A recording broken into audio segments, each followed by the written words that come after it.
Bismillahirrahmanirrahim. Assalamualaikum warahmatullahi wabarakatuh. Alhamdulillahi wa kafa. Wassalatu wassalamu ala nabiyyina al-mustafa amma ba'du.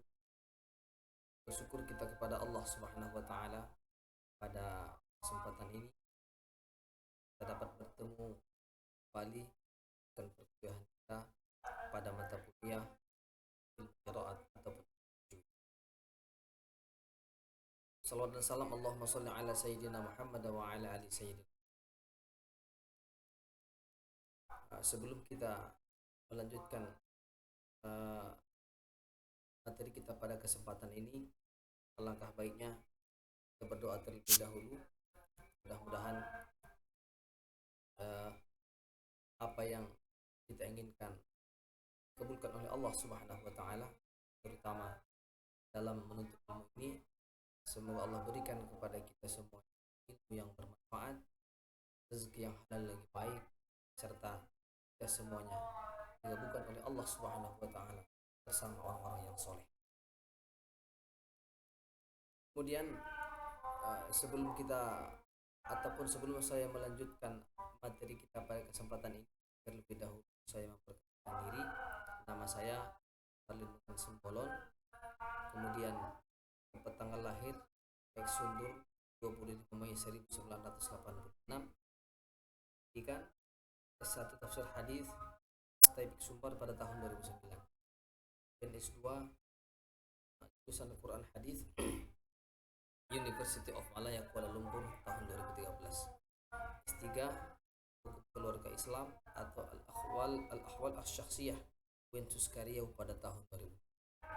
Tempat saya mengajar adalah sejak tahun 2017 sampai sekarang di Sekolah Tinggi Ilmu Tarbiyah Al-Kifayah Riau ataupun STIK Al-Kifayah Riau yang beralamat Jalan K ataupun Iskandar Muda, Kelurahan Air, Kecamatan Tuah Madani, Kota Pekanbaru. Saya berdomisili di lingkungan Masjid Bidin, Jalan Dr. Sutomo nomor 50A, Kelurahan Rintis, Kecamatan 50, Kota Pekanbaru. Jika ingin menghubungi saya, boleh melalui handphone, WA, atau juga boleh melalui email. Handphone saya 0821 11414904. Email abukhafifah06@gmail.com. Seterusnya, sebelum materi ini kita lanjutkan, ada indikator ataupun saya akan melakukan penilaian terhadap mahasiswa dengan beberapa indikator. Yang pertama adalah sikap, kemudian yang ketiga keterampilan dalam memahami dan praktek. Terusnya, dalam mata kuliah ilmu tajwid ataupun ilmu qiraatil Quran, setidaknya ada 14 materi yang harus kita selesaikan.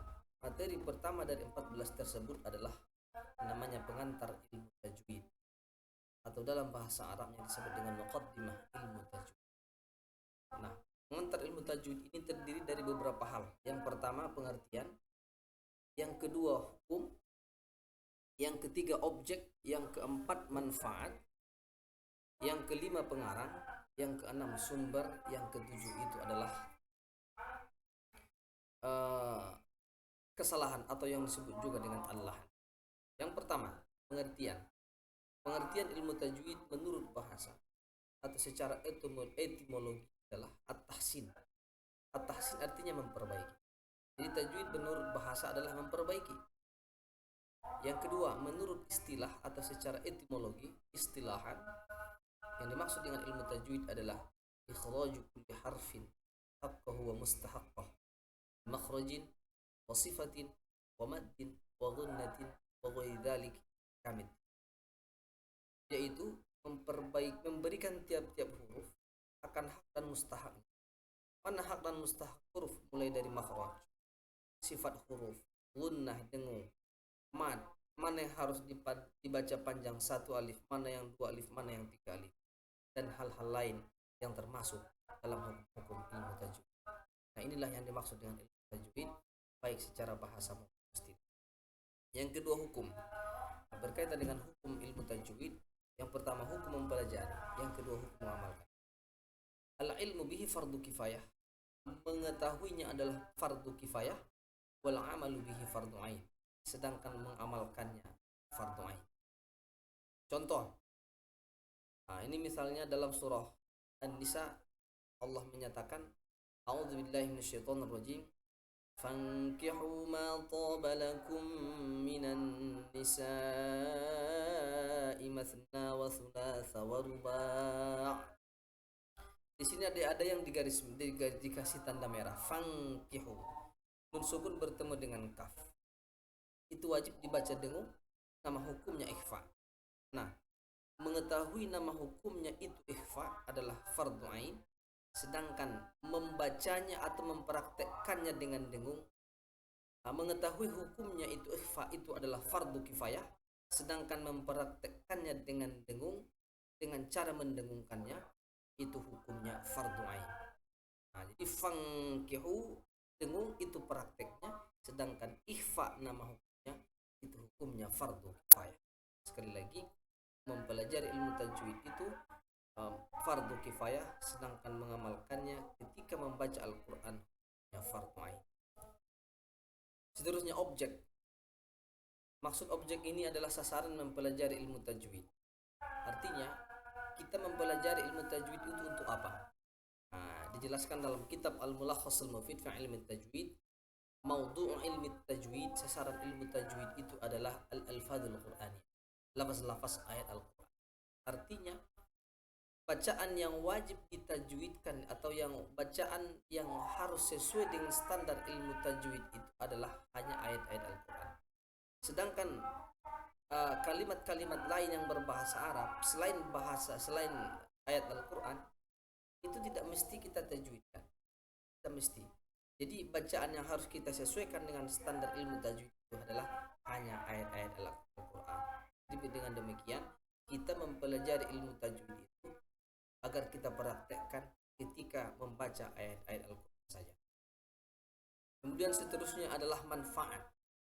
Setiap ilmu pasti ada manfaat, termasuk ilmu tajwid. Apa manfaat mempelajari ilmu tajwid? Saunul lisan anil khata'i fi qiraatil Qur'anil Karim. Terpeliharanya lidah atau lidah terpelihara dari kesalahan membaca Al-Quran. Orang yang mempelajari ilmu tajwid dengan baik dan benar pasti baik bacaan Al-Quran. Tapi kalau tidak mempelajari ilmu tajwid dengan betul, pasti juga bacaan Al-Qurannya amburadul. Jadi manfaat terbesarnya adalah agar lidah kita tidak terjadi kesalahan dalam membaca Al-Quran. Kemudian pengarang. Siapa yang mengarang ilmu tajwid? Wadu'ahu. Yang mengarangnya adalah a'immatul qiraah, para imam qiraat yang merintis dan yang merumuskan ilmu tajwid sebagai disiplin ilmu pengetahuan. Itu adalah a'immatul qiraah, para imam qiraat. Kemudian sumber. Mana dasarnya kita wajib mempelajari ilmu tajwid atau kita wajib membaca Al-Quran sesuai dengan standar ilmu tajwid, sehingga wajib hukumnya mengamalkannya ketika membaca Al-Quran? Ini berdasarkan surah Al-Qalam ayat 4. Allah menyatakan, a'udzubillahi minasyaitonir rajim, warattilil Qur'ana tartila. Bacalah Al-Quran itu dengan tartil. Ini terdapat dalam surah Al-Qalam ayat 4. Apa maksud tartil? Di antaranya maksud tartil itu adalah sahabat Nabi sekaligus menantunya bernama Ali bin Abi Thalib menyatakan, ma'rifatul huruf, tahsinul huruf, wa ma'rifatul huruf, yaitu mengetahui, yaitu mentahsirkan, memperbaiki tempat keluar huruf dan mengetahui tempat wakaf dan ibtida'nya. Atau dalam pengertian lain, yang dimaksud dengan tartil itu adalah membaca Al-Quran dengan mengamalkan ilmu tajwid, mulai dari makhraj, sifat, mad, gunnah, dan lain-lain sebagainya. Seterusnya adalah al-lahan. Al-lahan itu adalah al-khata'u fi qiraatil Qur'anil Karim. Yang dimaksud dengan lahan ini adalah kesalahan dalam membaca Al-Quran. Secara umum ada dua jenis kesalahan dalam membaca Al-Quran. Yang pertama namanya al-lahnul jali,